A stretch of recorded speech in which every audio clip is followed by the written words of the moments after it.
In today's video, I'm going to teach you how to get List ID ClickUp tutorial. If you ever need to connect ClickUp to other tools, build automations, or use the API, you'll often be asked for a List ID. I'll show you the fastest, most reliable way to find it and confirm you've got the right one.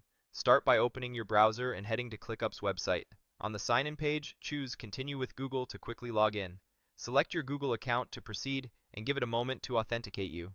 If your workspace uses single sign-on, this flow keeps things simple and secure. Once you're in, navigate to the correct team space, which is the area where the list you need lives. Think of a team space as the home for related projects and lists. If you have several spaces, choose the one that contains the target list. Next, open the specific list you're working with. In this walkthrough, I'm using a list named Project 1 as a simple example, but you should select the actual list you want the ID for. Make sure the list view is open so you can access its settings.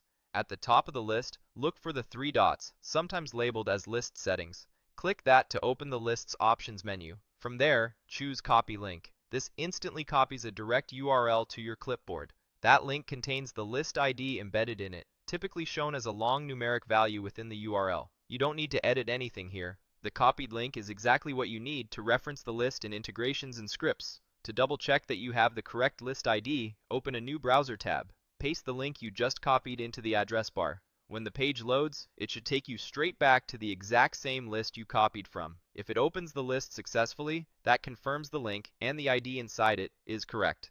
A couple of quick tips as you wrap up. If the link doesn't open the list, make sure you're signed into the same ClickUp workspace and that you have permission to view that list. It can also help to repeat the copy step to ensure you grabbed the most recent link. Finally, store the link or the extracted ID in a secure notes file or your documentation so it's easy to find later, and avoid sharing internal links publicly. That's it. You've located your ClickUp list ID and verified it in just a few clicks.